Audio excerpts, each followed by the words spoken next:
Samuel Hartwell wiped the sweat from his forehead and looked down the dusty road one more time. His hands were shaking a little, though he tried to hide it. Today was the day. After 6 long months of waiting, writing letters and dreaming about a new life, his mail-order bride was finally coming to Wyoming territory. He'd spent the entire morning cleaning his small ranch house until every corner sparkled. The wooden floors were scrubbed, the windows were clear, and he'd even put fresh wildflowers in a jar on the kitchen table. His hands were rough from years of ranch work, but he'd trimmed his nails and washed up 3 times already. At 42 years old, Samuel had given up on finding a wife. Most women out west were already married, and the few single ones weren't interested in a quiet rancher who lived miles from town. Then came that advertisement in the newspaper. Refined lady seeking correspondence with gentlemen of good character for possible matrimony. Samuel had stared at those words for a week before gathering the courage to write back. He never expected a response, but 3 weeks later, a letter arrived from Miss Eleanor Pritchard of Philadelphia. Her letters were like nothing he'd ever read. Eleanor wrote about books, about the stars, about small moments of beauty she noticed in everyday life. She was a widow, she said, a school teacher whose husband had died of fever 2 years earlier. She had no children, no family left, and Philadelphia felt too full of sad memories. She wanted a fresh start somewhere new, somewhere she could build a different kind of life. Samuel had fallen in love with her words before he ever saw her face. When she finally sent a photograph, he'd been relieved to see a kind-looking woman with intelligent eyes and a small smile. She wasn't fancy or painted up like some city women. She looked real, genuine, like someone who'd understand the simple life he could offer.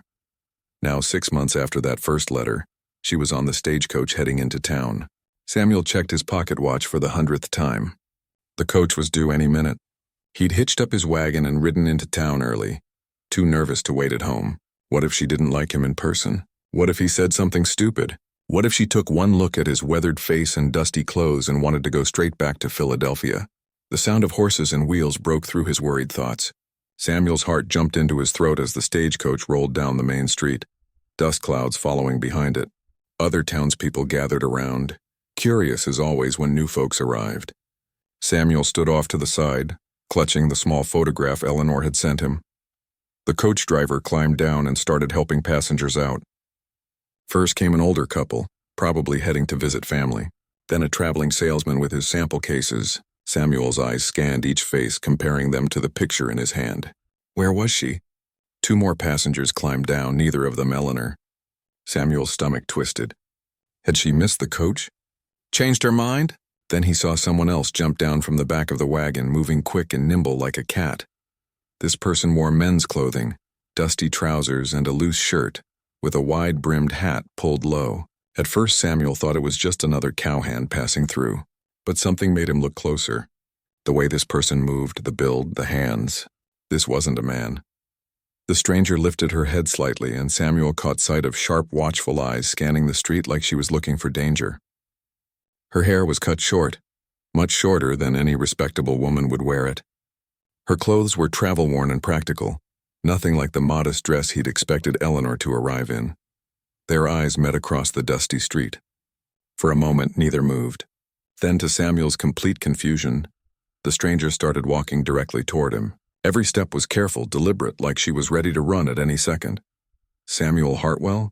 Her voice was low, barely above a whisper, and she glanced over her shoulder as she spoke. Samuel nodded slowly, his mind racing. This couldn't be Eleanor. This dangerous-looking woman in men's clothes bore no resemblance to the refined schoolteacher in the photograph. Had Eleanor sent someone else? Was this some kind of messenger? I'm Eleanor, the stranger said, and Samuel felt the ground shift beneath his feet. No, he said automatically. No, you're not. Eleanor Pritchard is a schoolteacher from Philadelphia. She wouldn't... Please, the woman interrupted, her voice urgent. We need to talk. Somewhere private, not here in the street where everyone can see us. Samuel looked around. Sure enough, people were starting to stare. Old Mrs. Henderson from the general store was whispering to her husband. The blacksmith had stopped his work to watch. In a small town like this, gossip spread faster than wildfire. Against every bit of common sense he possessed, Samuel gestured toward his wagon. Come on then. The woman followed him quickly, keeping her head down. She climbed into the wagon with easy grace, like someone used to traveling rough. Samuel took the reins and guided his horse out of town, his mind spinning with questions. Who was this woman? Where was Eleanor? And why had she claimed to be his bride? They rode in silence for 10 minutes, leaving town behind. The only sounds were the horses' hooves, the wagon wheels, and the wind across the open plains. Finally, when they were well away from prying eyes, Samuel pulled the wagon to a stop. "Start talking," he said, his voice harder than he intended, "and tell me the truth." The woman removed her hat, and Samuel saw her face clearly for the first time. She was younger than he'd expected, maybe 30, with sun-browned skin and a scar above her left eyebrow. Her dark eyes held a mixture of fear and determination. "My name isn't Eleanor Pritchard," she said quietly. "It's Kate Malone, and until 3 weeks ago I was riding with the Garrett gang." Samuel felt like he'd been punched in the chest. The Garrett gang was notorious across 3 territories. Bank robberies, stagecoach holdups, rustling. They were wanted men, dangerous and violent. "You're an outlaw," he said flatly. "Was," Kate corrected. "I'm done with that life. That's why I'm here." "Where's Eleanor?" "The real Eleanor?" Kate's face softened with genuine sadness. "She's dead. We were cellmates in a jail in Kansas. I was waiting for trial and she'd been arrested for some small theft she didn't commit. We became friends." She paused, her voice thick with emotion. "Eleanor got sick, fever. The jail doctor said there was nothing to be done. Before she died, she made me promise something." Samuel waited, his hands tight on the reins. "She told me about you, about your letters, about how you'd given her hope for a better life. She'd already decided she was coming here to marry you. She made me promise to take her place, to have the life she'd never get to live." "That's insane," Samuel said. "You can't just pretend to be someone else." Kate reached into her coat and pulled out a bundle of letters tied with a faded ribbon. "These are Eleanor's letters to you, the originals. She told me everything about you, Samuel. What you wrote about your ranch, your life, your dreams. Every feeling she had, every word she wanted to say." Kate's voice dropped. "I copied them, word for word. I wrote them in my own handwriting and sent them to you. But every single word came from her heart." Samuel stared at the letters in her hand. Those letters had meant everything to him. To learn they'd been written by an outlaw, copying a dead woman's words, it felt like a betrayal. "Why?" he asked. "Why would you do this?" Kate looked out at the vast empty land around them. "Because Eleanor gave me something I'd never had before. A chance, a way out." She met his eyes. "I've been running my whole life, Samuel. My parents died when I was 8. The Garretts took me in, raised me in their camps. I learned to ride, to shoot, to scout trails for robberies. It's all I ever knew. Did you kill anyone?" "No, I swear on Eleanor's grave, I never killed anyone. I held horses, I kept watch, but I never hurt anybody." Kate's jaw tightened. "But that doesn't make me innocent. I know what I was part of. And now? The Garretts think I'm dead. We were crossing a river during a storm. I let them think I drowned, but I swam downstream and got away. They won't come looking for a dead woman." Samuel sat back, trying to process everything. This was impossible, crazy. He should take her straight to the sheriff. But something stopped him. Maybe it was the exhaustion in her eyes or the way she'd spoken about Eleanor with such genuine grief. Maybe it was the fact that he understood what it meant to want a second chance. "What do you want from me?" he finally asked. Kate's answer was simple and honest. "I want to stop running." Samuel didn't say anything for a long time. He just sat there in the wagon, looking out at the rolling hills of his land, trying to make sense of what Kate had told him. An outlaw. The woman sitting beside him was an actual outlaw, wanted by the law, running from a gang of criminals who thought she was dead. Every reasonable part of his brain screamed at him to turn the wagon around, take her straight to Sheriff Clayton and let the law sort it out. That's what any sensible man would do. But Samuel had never been entirely sensible, especially when it came to matters of the heart. "Tell me about Eleanor," he said quietly. "The real Eleanor. What was she like?" Kate seemed surprised by the question. She'd probably expected anger, accusations, maybe even violence. Instead, Samuel wanted to know about the woman whose place she'd taken. "She was gentle," Kate said slowly, like she was pulling the memories from somewhere deep, kind in a way I'd never seen before. In jail, most people either became hard or they broke. But Eleanor stayed soft somehow.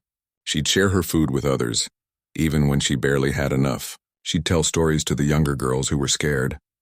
Samuel listened, his hands still gripping the reins.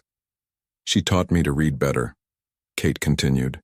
I could read a little, but Eleanor showed me how words could paint pictures, how they could make you feel things. She'd read your letters out loud to me. Kate smiled slightly. She'd get this look on her face when she read them, like she was already there with you, living that life. Why was she in jail? Samuel asked. Wrong place, wrong time. A shop got robbed in the town where she was teaching. Someone said they saw a woman matching her description near the scene. She swore she was innocent, but she was new in town, had no family to vouch for her. The judge set a trial date, but she got sick before it came. Kate's voice grew quieter. She died holding my hand. Her last words were about you, about the life you'd offered her. She made me swear I'd come here, that I'd give you an honest chance. Not to trick you or rob you, but to really try to be the woman she would have been for you. Samuel finally turned to look at Kate. That's a heavy promise to put on someone. I know. But Eleanor saved my life in that jail. Not just physically, but in here. Kate touched her chest. She showed me there was another way to live. That I didn't have to be what the Garretts made me. The sun was starting to dip lower in the sky. Samuel needed to make a decision before it got dark. He could still take Kate to the sheriff. It would be the safe choice, the legal choice. Or he could do something that defied all logic and common sense. Here's what's going to happen, Samuel said. And Kate tensed beside him, ready to run if she needed to. You're going to stay at my ranch. There's a spare room you can have. We'll tell people in town that you're my mail-order bride like we planned, but we're going to take things slow, get to know each other properly. No rushing into marriage, no pretending everything's fine when it's not. Kate stared at him. Why would you do that for me? Samuel thought about how to answer. The truth was complicated. During the war, I did things I'm not proud of, he said finally. Things I had to do to survive, orders I had to follow. When I came back, I was angry, drinking too much, heading down a bad path. An old rancher named Tom gave me a chance. Let me work his land, taught me how to build instead of destroy. He died 5 years ago and left me this place. He met Kate's eyes. Everyone deserves a second chance. Tom gave me one. Maybe I'm supposed to give you one, but I need honesty from here on out. No more lies, no more secrets. If this is going to work, we start with truth. Kate nodded slowly, and Samuel could see the relief flooding through her. I can do that. I promise. They rode the rest of the way to the ranch in silence, but it was a different kind of silence now. Less tense, more thoughtful. When they arrived, Samuel showed Kate the spare room. It was small but clean, with a narrow bed and a window that looked out over the mountains. Tomorrow I'll take you into town properly, Samuel said. Introduce you to people. They're going to be curious, ask questions. You comfortable with that? I've played roles before, Kate said. I can be whoever you need me to be. No, Samuel corrected. Be yourself. Just maybe leave out the part about the Garrett gang. Over the next few days, Kate surprised Samuel at every turn. He'd expected a city woman, soft and unused to hard work. Instead, Kate could ride better than most men he knew.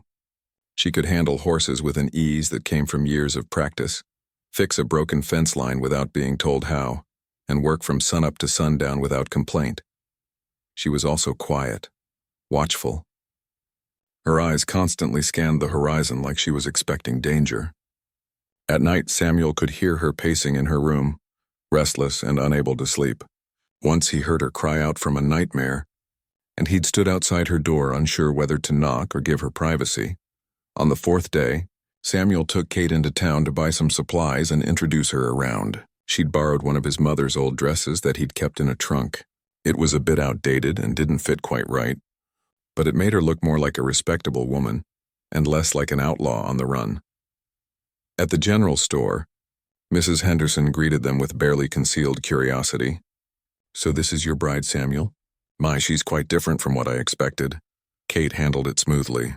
I know I'm not the most refined lady, she said with a shy smile, but I'm hoping folks here will give me a chance to fit in. Mrs. Henderson's face softened a bit. Well, anyone willing to take on Samuel's ranch and that stubborn mule of his deserves respect. Welcome to town, dear. They met more people that day. Most were kind, if curious.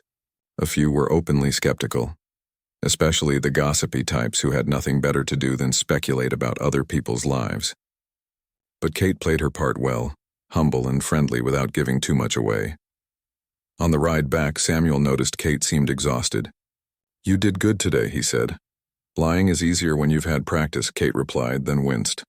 Sorry, I'm trying to be honest, remember? It's not all lies, though, is it? You really are trying to start over. Kate looked at him with something like gratitude. Yeah, I really am. That evening, they sat on the porch as the sun set, painting the sky orange and pink. Samuel had made a simple dinner and they ate in comfortable silence. It was Kate who finally spoke. Can I ask you something? She said, sure. Why aren't you afraid of me?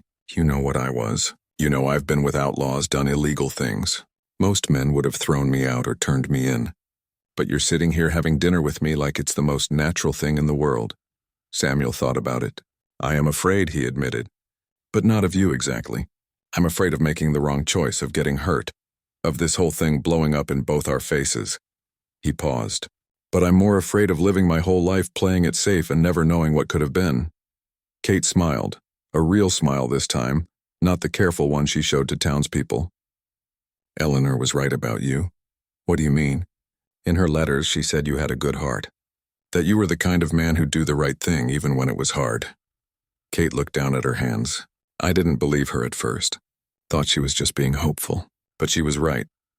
They sat there as darkness fell, watching the stars come out one by one. For the first time in weeks, Kate felt something unfamiliar. It took her a moment to recognize what it was. Hope. Real, genuine hope that maybe, just maybe, this crazy plan might actually work. But neither of them knew that in a town 50 miles away, a man with a scarred face and cold eyes was asking questions about a woman who'd supposedly drowned in a river. A man who didn't believe in coincidences and who made his living tracking people who didn't want to be found. The Garrett gang never forgot a betrayal. And they were very good at collecting debts.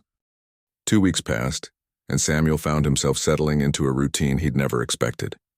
Each morning he'd wake to find Kate already up, coffee brewing on the stove.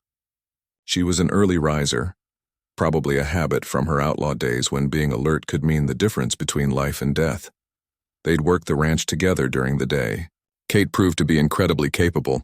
She could mend tack, gentle a nervous horse, and handle a rifle with accuracy that made Samuel nervous. Once, when a coyote got too close to the chicken coop, she shot it from 100 yards away without even seeming to aim. Where'd you learn to shoot like that? Samuel asked. Kate's face went carefully blank. The Garretts made sure everyone could handle weapons. Never knew when you'd need to defend yourself or help with a job. It was moments like these that reminded Samuel who Kate really was. Or rather, who she'd been, because the woman working beside him now seemed different from the desperate outlaw who'd stepped off that wagon. She was finding her footing, becoming someone new. Or maybe she was becoming who she'd always been meant to be before life took her down a darker path. The neighboring ranchers had started to accept Kate, too. Old Bill from the next ranch over came by to borrow some tools and stayed for coffee. His wife, a tough woman named Margaret, stopped by with fresh bread and barely concealed curiosity. So how are you settling in, dear? Margaret asked Kate, her sharp eyes taking in everything. It's different from Philadelphia, Kate said carefully, sticking to the story they'd agreed on. But I like it. The open space, the sky. It feels like I can breathe out here. Margaret nodded approvingly. That's what I said when I first came west. Back east, everything's so crowded and proper. Out here, you can be yourself. After Margaret left, Kate let out a long breath. I hate lying to them. They're good people. I know, Samuel said. But the truth would put them in danger, too. If anyone found out who you really are, they'd become targets. Kate knew he was right, but it didn't make it easier. She'd spent her whole life lying, pretending, wearing whatever face the situation required. She'd hoped this would be different, but she was still hiding, still wearing a mask. Just a different kind. That evening, Samuel found Kate sitting on the porch staring at the sunset. She looked troubled, her shoulders tense. Want to talk about it? He asked, settling into the chair beside her. Kate was quiet for a long moment. Do you ever wonder if people can really change? Or if we just keep being who we've always been, no matter how hard we try? It was the kind of question that had no easy answer. Samuel thought about his own past, the things he'd done during the war, the man he'd been before Tom had given him a chance. I think people can change, he said slowly, but it's not like flipping a switch. It's more like learning to walk a different path. Some days you'll slip back onto the old road out of habit, but if you keep choosing the new path, eventually it becomes the only one you know. Kate looked at him. You really believe that? I have to. Otherwise, everything I've built here means nothing." They sat in silence for a while, watching the sky turn from orange to purple to deep blue. Then Kate spoke again, her voice barely above a whisper. "There's something else I need to tell you, about Eleanor." Samuel felt his stomach tighten. "What about her?" "The letters you wrote to her, the ones she showed me in jail. She didn't just read them and tell me what to write back." Kate pulled a folded envelope from her pocket. "She wrote one more letter before she died for you. She made me promise not to give it to you until I was sure about staying, until I knew this was real." Samuel took the letter with shaking hands. The handwriting was different from the letters he'd received, shakier, written by someone very sick. He opened it carefully and read, "Dear Samuel, if you're reading this, then I'm gone and Kate has taken my place. I know this seems cruel, asking you to accept someone you didn't choose, someone with a past that would frighten most men. But I saw something in Kate that reminded me of myself before life beat me down. She has a good heart buried under all that fear and anger. She just needs someone to believe in her the way you believed in me through your letters. I loved reading your words, Samuel. You gave me hope in my darkest hours. I'll never get to know you in person, but I hope Kate will. I hope you'll give her the chance I never got. Be patient with her. She's running from demons you can't see. But if anyone can help her find peace, I believe it's you. Thank you for loving the version of me that existed in those letters.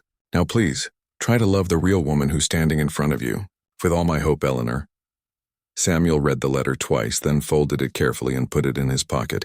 He didn't speak for a long time, and Kate sat beside him waiting, probably expecting him to be angry about one more secret revealed. Finally, Samuel stood up. "Come with me." He led Kate to the barn where he kept his personal things in a small office. From a locked drawer, he pulled out a bundle of his own letters, the ones Eleanor had written back to him. "I want you to read these," he said, handing them to Kate. "Samuel, I already know what they say. I wrote most of them, remember? No, you copied what Eleanor told you to write. But I want you to read them again now as yourself, not as someone playing a role, but as Kate. See what Eleanor saw in the life I was offering. See if it's something you actually want, or if you're just running from one bad situation to another."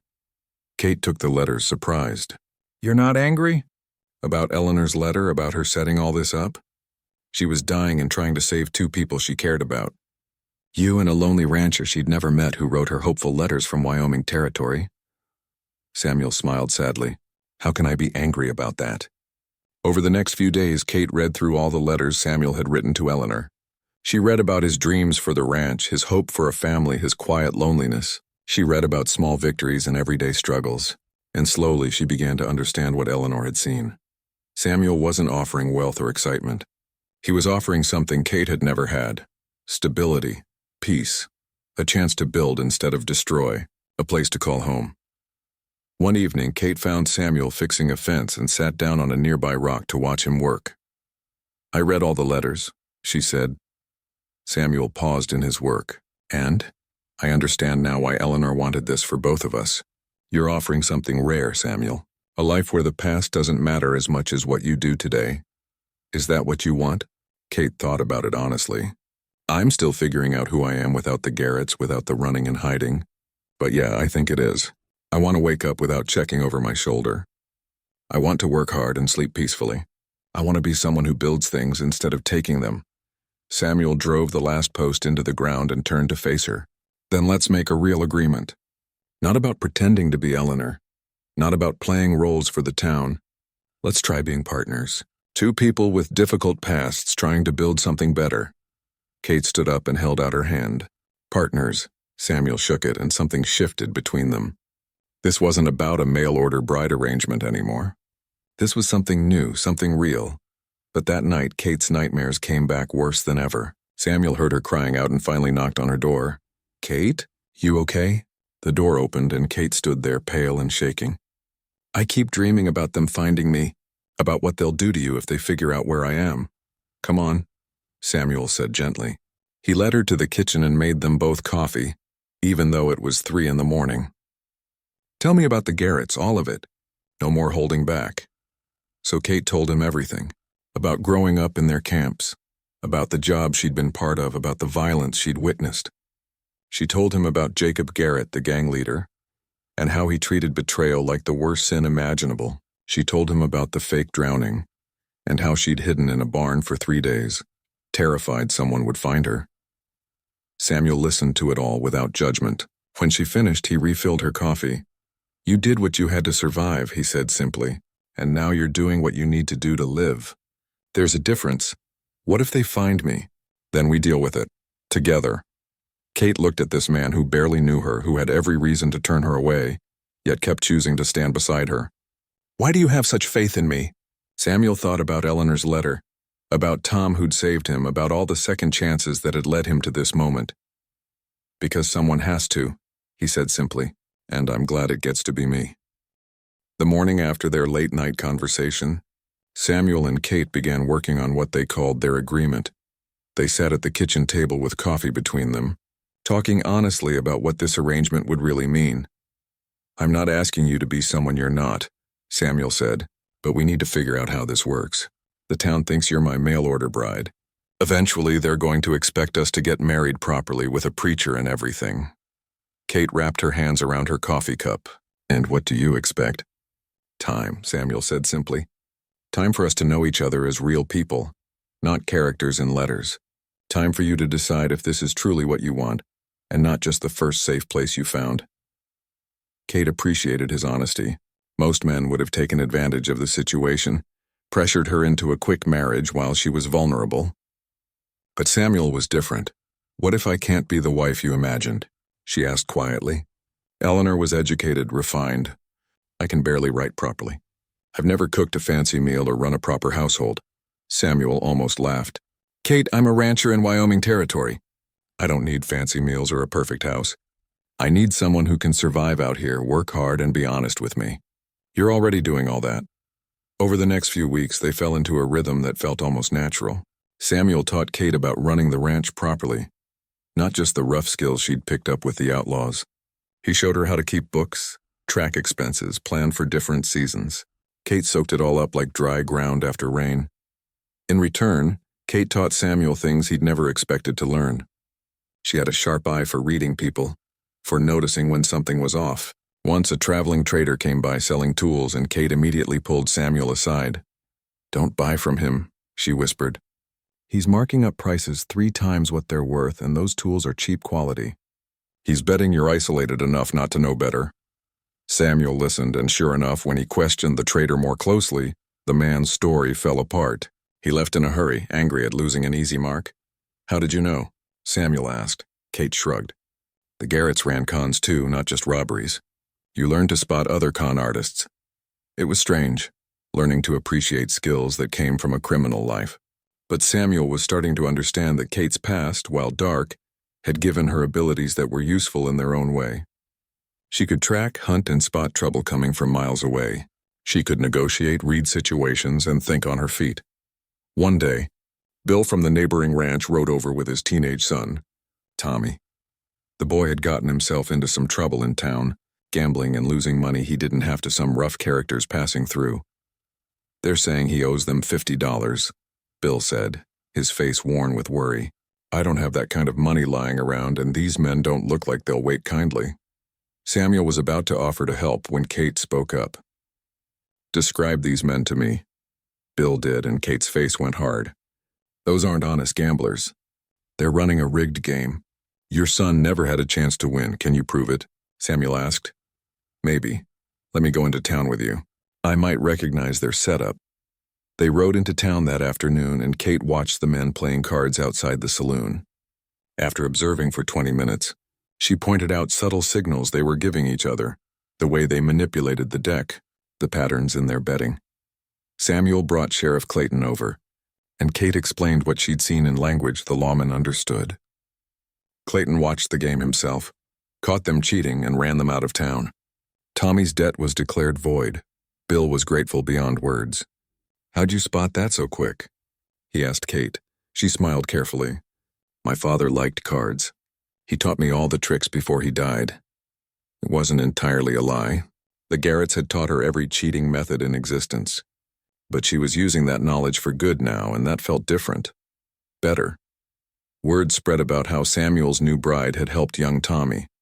People in town started seeing Kate differently.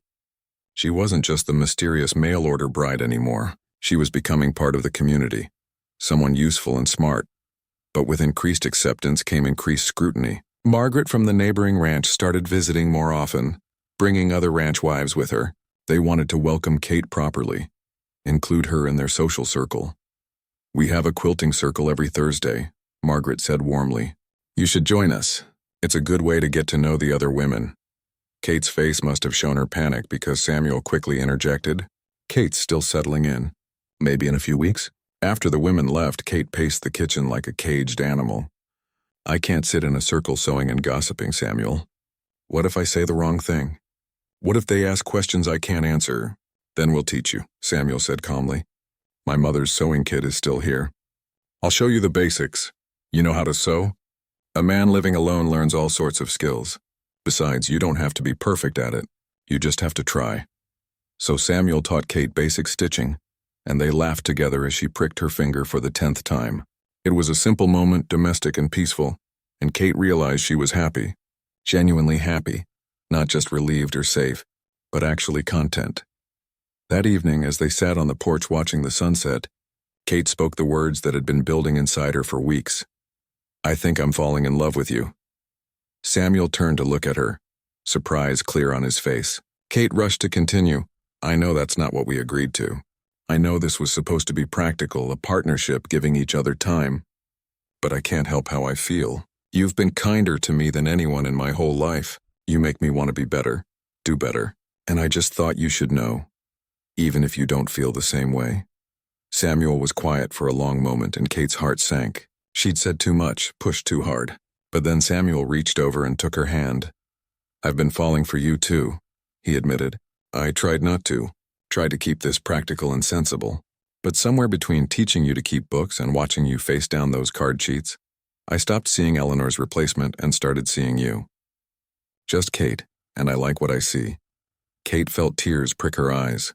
"Even knowing what I was? What I've done? Especially knowing that, because it means I get to see who you're becoming, and that person is pretty amazing." They sat there holding hands as the sky turned dark and the stars came out. For the first time in her life, Kate felt like she might actually deserve something good, someone good. But 50 miles away, a writer pulled into a small town and showed a photograph to the bartender. The photograph was old and worn, showing a younger Kate with longer hair. But the eyes were the same, sharp and watchful. "Seen this woman?" the writer asked. His name was Pete, and he was known for finding people who didn't want to be found. The bartender studied the photo and shook his head. "Nope, nobody like that around here." Pete nodded and moved on to the next town. He'd check every settlement, every ranch, every hiding place in the territory if he had to. The Garretts paid well for information, and they paid even better for revenge. This woman had stolen from them, made them look like fools. They wanted her found, and Pete always delivered. Back at the ranch, Samuel and Kate had no idea that danger was slowly, methodically making its way toward them. They went to bed that night feeling hopeful, believing that maybe, just maybe, they'd actually escaped Kate's past. They were wrong. The past, as Kate had learned long ago, never really lets go. It just waits for the right moment to reach out and drag you back. 3 weeks after Samuel and Kate had confessed their feelings for each other, life on the ranch had settled into something that felt almost normal. They worked together during the day, ate meals together, and spent evenings on the porch talking about everything and nothing. Kate's nightmares had become less frequent, and she was starting to believe that maybe, just maybe, she really had escaped. Then trouble arrived on a dusty Wednesday afternoon. Samuel was in town buying supplies when he overheard 2 men talking at the general store. One was a drifter, lean and weathered, with cold eyes that reminded Samuel of men he'd known during the war.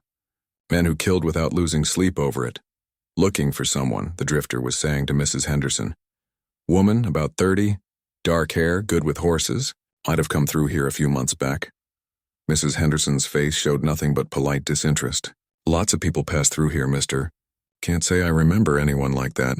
"What's she to you?" "She owes money to some business associates of mine. Nothing violent, just need to settle accounts." The man smiled, but it didn't reach his eyes. Samuel felt ice run through his veins.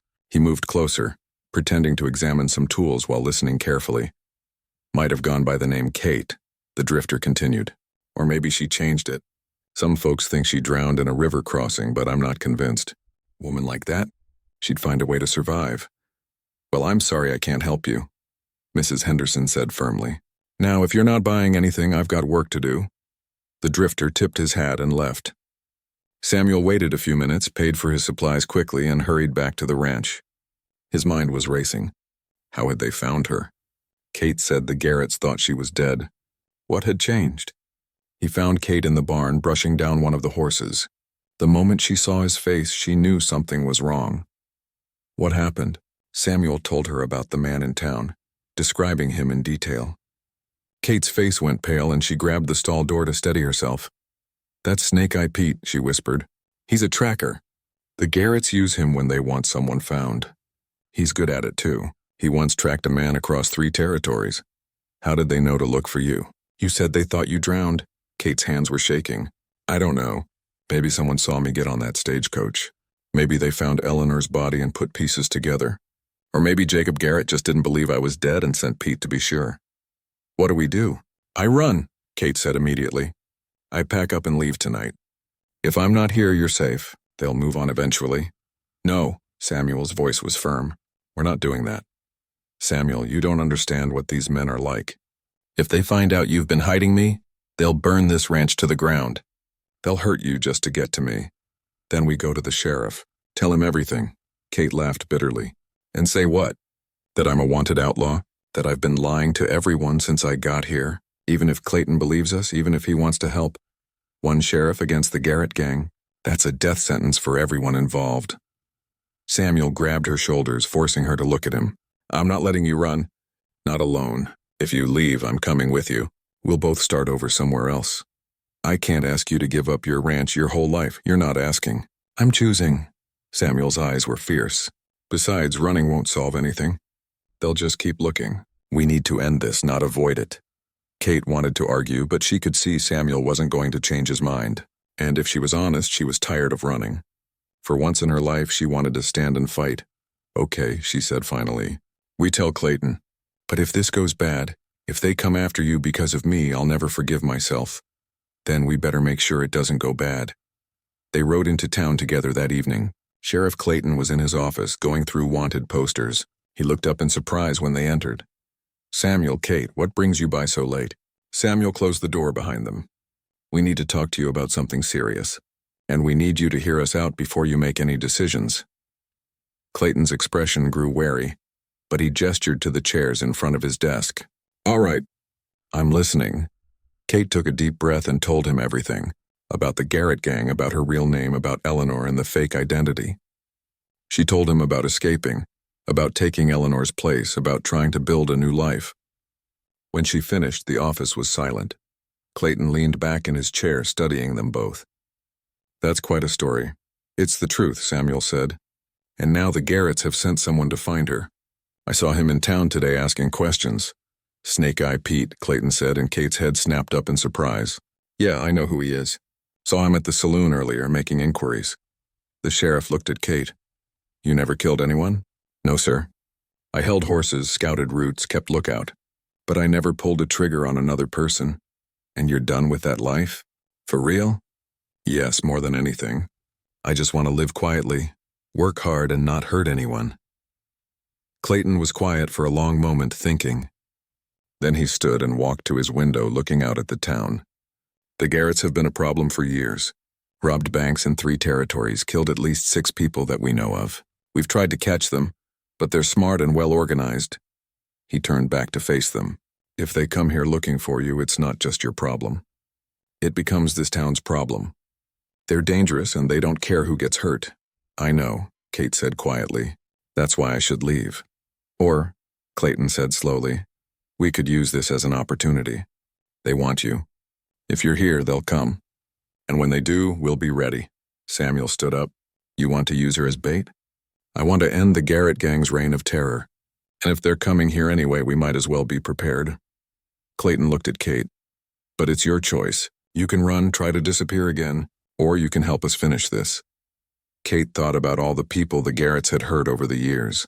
All the families destroyed, the lives ruined. She thought about Eleanor, who died in a jail cell partly because of the world people like the Garretts created. and she thought about the life she was building here with Samuel, a life she'd never have as long as she was running. "I'll stay," she said. "Tell me what you need me to do." Over the next few days, Clayton assembled a group of men he trusted. Deputies, a few former soldiers, ranch owners who could handle themselves in a fight. He told them the situation, and to Kate's surprise, most agreed to help. "The Garretts killed my cousin in a bank robbery 5 years ago," Bill said when he joined up. "I've been wanting justice for a long time." They prepared the ranch, setting up positions where men could hide and watch. Clayton sent word to neighboring towns, warning them and asking for backup if needed. Kate showed them maps she'd drawn from memory, marking places the Garretts liked to camp, routes they preferred. "They'll scout first," Kate explained. "Send 1 or 2 men to confirm I'm really here before bringing the whole gang. We need to be ready for that." Samuel barely left her side during those days. At night, they'd lie awake, holding each other, trying not to think about all the ways this could go wrong. "If something happens to you because of me," Kate whispered one night, "I don't know how I'll live with that." "Nothing's going to happen," Samuel said with more confidence than he felt. "We've got good men, a solid plan, and right on our side." The Garretts don't care about right. They only care about winning. Then we'll have to make sure we win first. The waiting was the hardest part. Every sound made them jump. Every stranger in town drew suspicious looks. Snake Eye Pete had disappeared, which probably meant he'd reported back to the Garretts with Kate's location.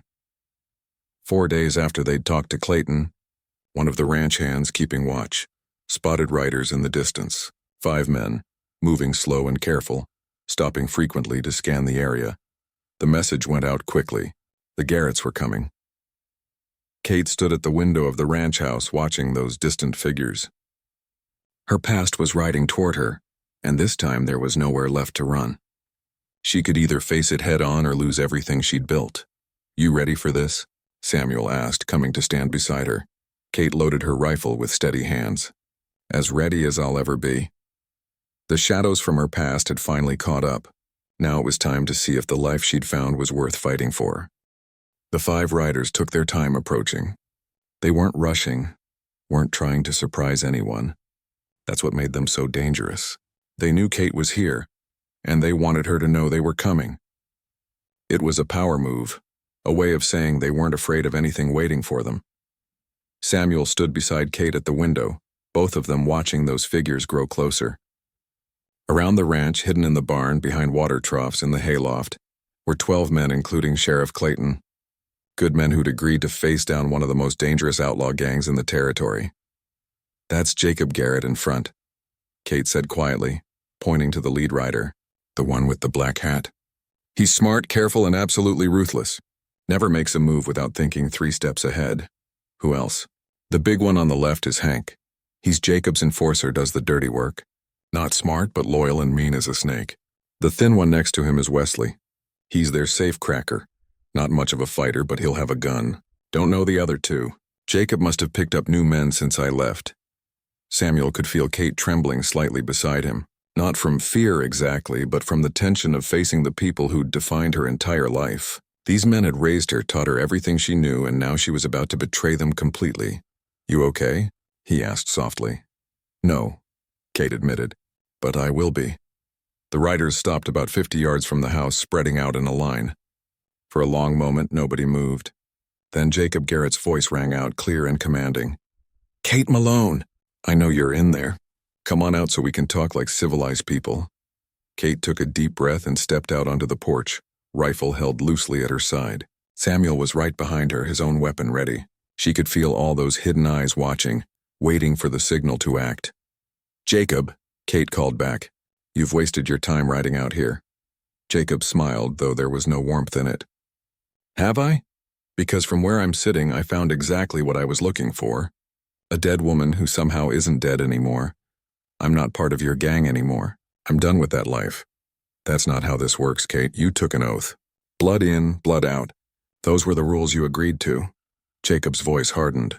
"Plus, there's the matter of the $10,000 you stole before you ran." Samuel felt Kate stiffen beside him. She'd never mentioned stolen money. "I didn't steal anything," Kate said firmly. "I left with what I'd earned from my share of jobs. That money was mine." "That money belonged to the gang," Jacob countered. Everything we earn gets shared according to my decision, not yours. You left before I could distribute the shares, which makes you a thief." It was a lie, Kate knew. Jacob was just looking for an excuse to justify what he'd come here to do. The money was an excuse. The real reason was simpler. He couldn't let someone leave the gang alive. It would make him look weak.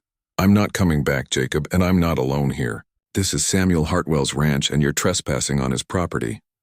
Jacob's cold eyes shifted to Samuel. "So you're the farmer who took in my lost sheep. Tell me, did she tell you what she really is? A thief and an outlaw who'd cut your throat if the price was right?" "She told me everything," Samuel said steadily. "About the gang, about her past, all of it. And I'm still standing beside her. That tell you what you need to know?" Jacob laughed, genuinely amused. "Love. Is that what this is? You fell for her act?" Kate always was good at playing whatever part would get her what she wanted. "It's not an act," Kate said. "I'm different now. I want different things." "People don't change, Kate. You can dress up like a farmer's wife, play house, pretend to be respectable, but deep down, you're still one of us. Still an outlaw. That's who you really are." It was the moment Kate had been dreading, the doubt she'd been carrying since she first stepped off that wagon. Was Jacob right? Was she just playing another role, pretending to be someone she could never really be? Then she felt Samuel's hand touch her back, steady and reassuring. She thought about Eleanor's sacrifice, about the life they'd been building together, about choosing a different path every single day. Jacob was wrong. People could change. She was living proof. "You're wrong," Kate said clearly. "I'm not that person anymore. And I'm not leaving with you." Jacob's expression hardened. "Then we have a problem. Because I can't let you walk away from the gang and live. It sets a bad example." "You should leave," Samuel said, his voice calm but firm. "Right now. Before this gets worse." "When is that a threat, farmer?" Jacob's hand moved closer to his gun. "It's a warning," came Sheriff Clayton's voice from the barn. He stepped into view, rifle aimed at Jacob, badge gleaming in the morning sun. "You and your men are surrounded. We've got guns on you from 5 different positions. Best choice you can make right now is to ride away peacefully." Jacob's face showed no surprise. He'd probably expected something like this. "You're making a mistake, Sheriff. This is gang business, nothing to do with the law. Kate Malone committed no crimes in my jurisdiction," Clayton said. "She's under my protection now. And you're wanted for robbery and murder in 3 territories. So here's how this goes. You turn around and ride out, or you and your men get arrested right here." For a long, tense moment, nobody moved. Kate could see Jacob calculating his options, weighing the risks. He glanced at his men, then at the barn where Clayton stood, trying to figure out how many guns were really aimed at them. "You're protecting an outlaw," Jacob said to Clayton. "That makes you as guilty as she is. She's not an outlaw anymore. She's a citizen who's testified about your gang's activities. That makes her a witness, and threatening a witness is a serious crime." Jacob's smile turned cruel. A witness who won't live long enough to testify. His hand went for his gun, and everything exploded into chaos. The peaceful morning shattered with the sound of gunfire. Jacob was fast, faster than Samuel expected, but Kate was faster. She fired first, hitting Jacob in the shoulder and spinning him sideways. Samuel dove for cover, pulling Kate down with him as bullets tore through the porch railing. From their hidden positions, Clayton and his men opened fire. Hank, the big enforcer, took a bullet to the chest and fell from his horse. Wesley tried to run but was cut down by Bill's rifle shot. The 2 new members of the gang scattered, one taking cover behind a water trough, the other trying to circle around to the barn. Jacob, wounded but still dangerous, had gotten behind his dead horse for cover. He was firing steadily, keeping everyone pinned down.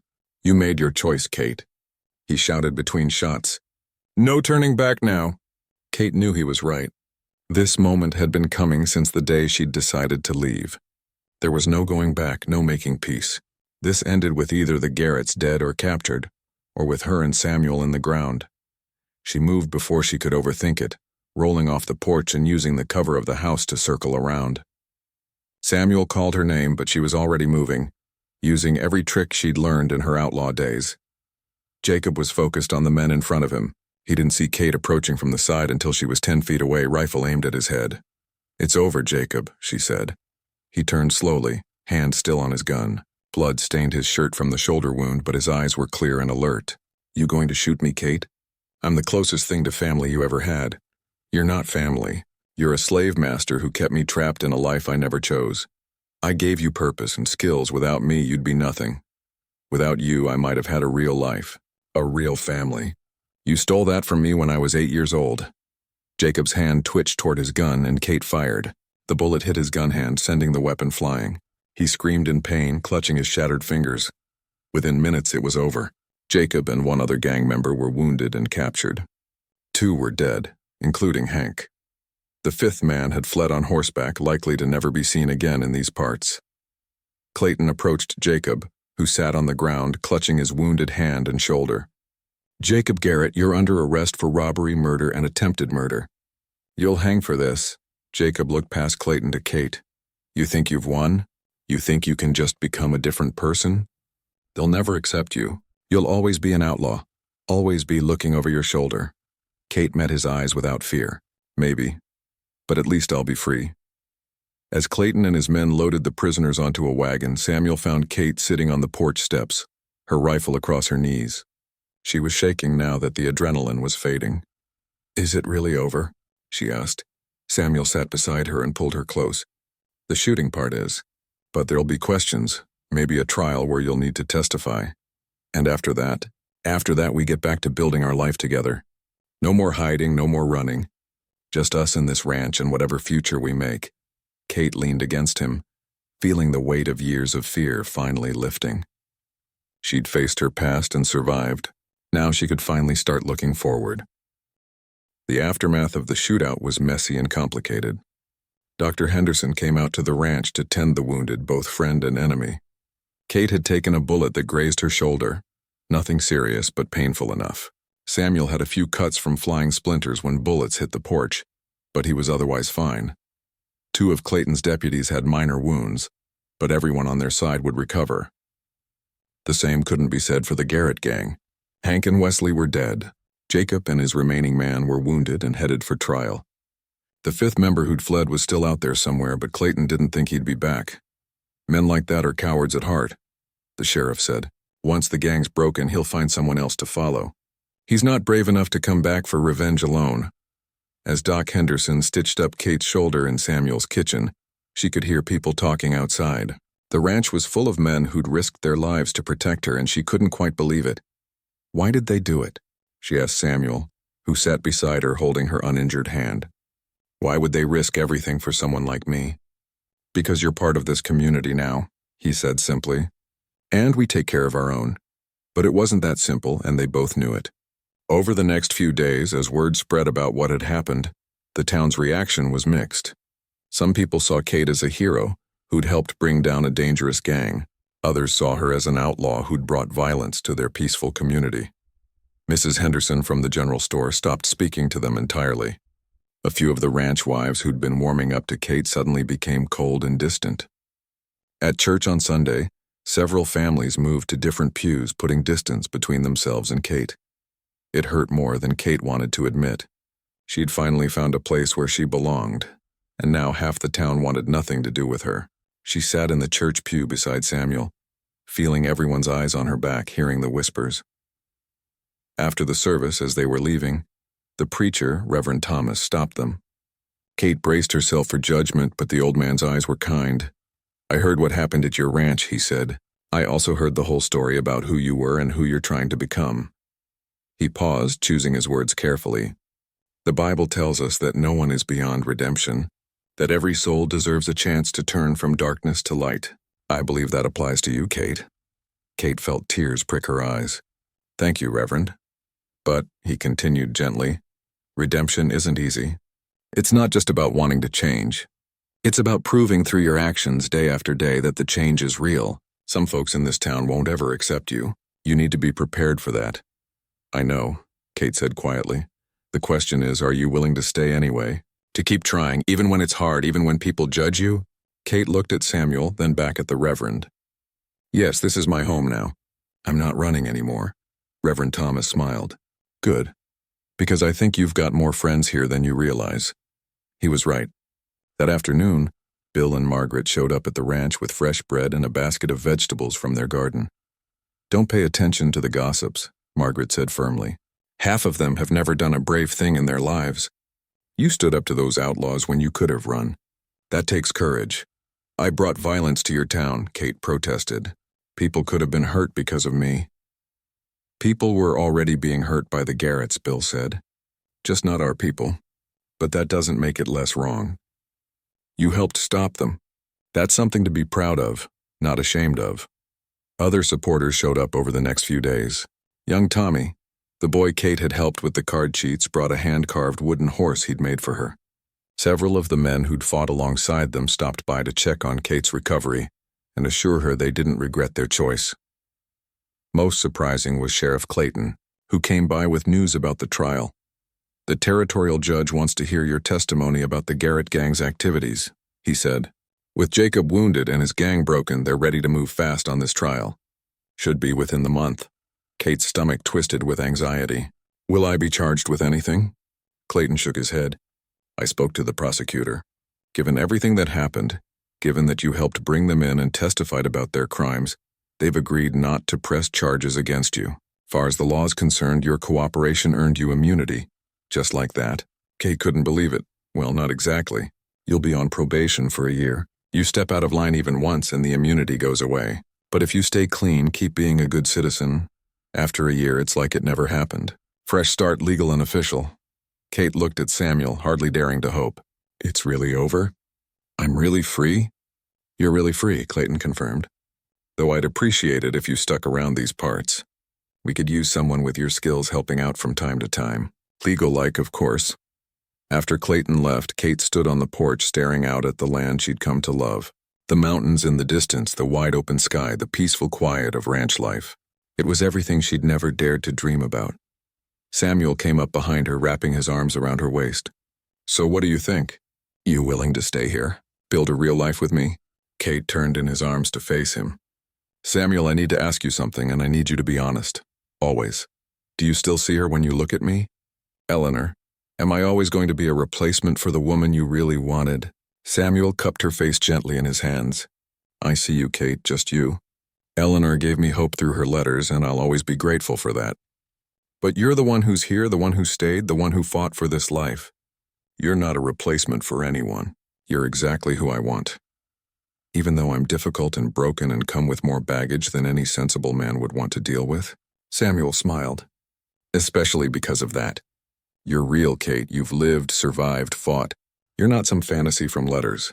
You're a real woman with real strength, and I love you for it. It was the first time either of them had said those words out loud. Kate felt them settle into her heart like a key finally turning in a lock. I love you too, she whispered. More than I thought I could ever love anyone. Then marry me. Not because of some mail-order arrangement. Not because you need protection or a place to hide. Marry me because you want to spend your life with me. Kate laughed through her tears. Yes, absolutely yes. They were married 3 weeks later in Reverend Thomas's small church. About half the town came, which was more than Kate had expected. Margaret and Bill stood up with them. Sheriff Clayton was there, along with most of the men who'd fought beside them. Kate wore a simple dress that Margaret had helped her make. It wasn't fancy, but it was hers, made with her own hands for her own wedding. Not Eleanor's dress or Eleanor's dream, but Kate's own choice. As they said their vows, Kate looked into Samuel's eyes and saw her future.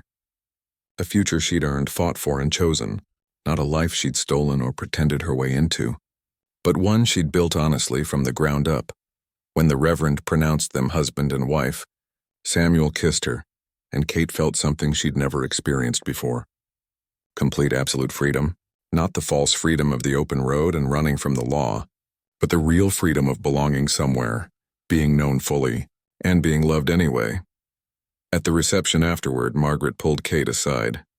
I'm proud of you, she said. I know it hasn't been easy, people talking, judging, but you didn't let it break you. I had help, Kate said, looking at Samuel across the room. That's what love is, Margaret said wisely, not doing it alone but having someone who makes the hard things bearable. As the sun set on her wedding day, Kate stood with Samuel on the porch of their ranch, watching the sky turn orange and pink. She thought about Eleanor, who'd given her this chance. She thought about the scared girl she'd been, running from the Garretts.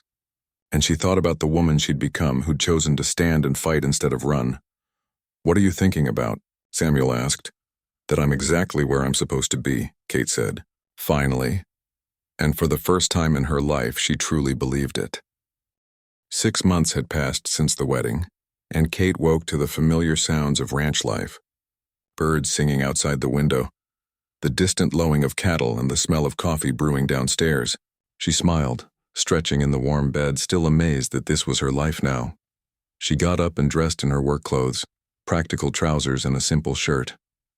She'd stopped wearing dresses around the ranch weeks ago, and Samuel hadn't objected. He understood that Kate was most herself when she could move freely, ride hard, and work without worrying about propriety. Downstairs, Samuel had already started breakfast. He looked up when she entered and smiled, the kind of warm, genuine smile that still made her heart skip. Morning, wife. Morning, husband. They'd fallen into an easy routine, this married life. They worked the ranch together, shared meals, talked about their days and their dreams. Some nights they'd sit on the porch and Kate would tell stories about her childhood before the Garretts, the good memories she'd almost forgotten. Other nights Samuel would read to her from books, teaching her to love stories the way Eleanor had. The ranch was doing well. Better than it had in years, actually. Kate's eye for detail and Samuel's steady work ethic made them a formidable team.